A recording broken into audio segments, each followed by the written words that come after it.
প্রিপোজিশনের ধারাবাহিক টিউটোরিয়ালে আজ আমি উপস্থিত হয়েছি। আজ দেখাবো প্রিপোজিশন অ্যাট এবং অ্যাবাউটের ব্যবহার। এই দুটো ব্যবহার ভালো করে জানলে পরে আশা করি প্রিপোজিশন নিয়ে আর একাডেমিক লাইফে কোনো সমস্যাই হবে না ইনশাআল্লাহ। অ্যাটের ব্যবহার, অ্যাট কোথায় কোথায় বসে এটাকে প্রথমে মুখস্থ করতে হবে। স্থান বোঝাতে, মূল্য বোঝাতে, সময় বোঝাইতে, তাকানো অর্থ বোঝাইতে, দিকে বোঝাতে, মাত্রা, লক্ষ্য, পরিণাম, বিদ্রূপ অর্থে। এখানে 1 2 3 4 5 6 7 8 9 এই 9টারও বাইরে একটা আছে, সেটা আমি দেখাই দিচ্ছি। এই 9টা মিনিংস মনে রাখলে তুমি অ্যাটের ব্যবহার করতে পারবা ইজিলি।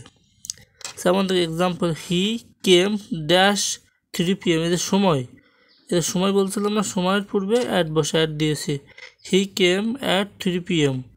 হি লুকড ড্যাশ মি, তাকানো অর্থে অ্যাট বসে, অ্যাট বসাইছে, হি লুকড অ্যাট মি। এরপরেও ছোট বড় স্থানের মাঝে ছোট স্থান বোঝায়, তো সেখানে অ্যাট বসে।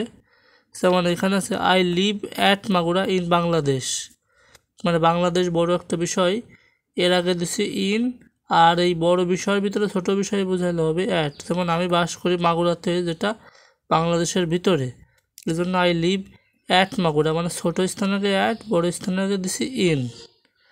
তাহলে মনে রাখতে হবে ছোট স্থান আর বড় স্থান যদি থাকে তাহলে ছোটোটার আগে অ্যাড দিব, বড়োটার আগে ইন দেবো। হ্যাঁ, যদিও এটা ইনের ভিডিও না, তাও বোঝানোর সাথে বলে দিলাম। এবার আসি অ্যাবাউট। অ্যাবাউট কী কী অর্থে ব্যবহৃত হয়? প্রায় অর্থে, চারিদিকে অর্থে, সম্পর্কে অর্থে, উপলক্ষে আর বিষয় অর্থে অ্যাবাউট ব্যবহার করা হয়। যেমন the train is dash to start, মানে ট্রেনটি এই প্রায় ছেড়ে দিবে, এই যে প্রায় অর্থে এখানে অ্যাবাউট বসাইছি। তারপরে I talk to him dash the business, about the business, এখানে বোঝাচ্ছে আমি তার সঙ্গে ব্যবসা বিষয়ে কথা বলেছি বা ব্যবসা উপলক্ষে কথা বলেছি, এই জন্য দেখেন বিষয় উপলক্ষ। Please tell me dash yourself, please tell me about yourself, দয়া করে তুমি তোমার সম্পর্কে আমাকে বলে দিও। সম্পর্ক বোঝাতে এখানে অ্যাবাউট ব্যবহার করা হয়, ঠিক আছে।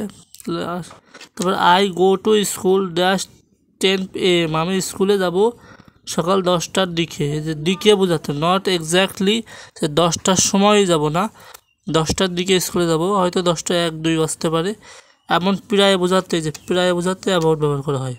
এর অর্থ হচ্ছে I go to school about 10 AM, আমি প্রায় 10টার দিকে স্কুলে যাব, এটা এরকম অর্থ বোঝাইলে অ্যাবাউট দিবা। আর যদি বোঝাতে চাও যে আমি একদম 10টার সময় কাটাই স্কুলে যাব, সেক্ষেত্রে দিবা I go to school at 10 AM, তখন এখানে অ্যাট দিবা। আর প্রায় বোঝাইতে গেলে এখানে অ্যাবাউট দিবা, ব্যাস।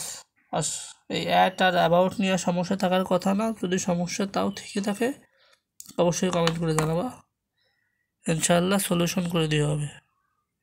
ভালো লাগলে একটা শেয়ার দিও। আসসালামু আলাইকুম ওয়া রাহমাতুল্লাহি ওয়া বারাকাতুহু।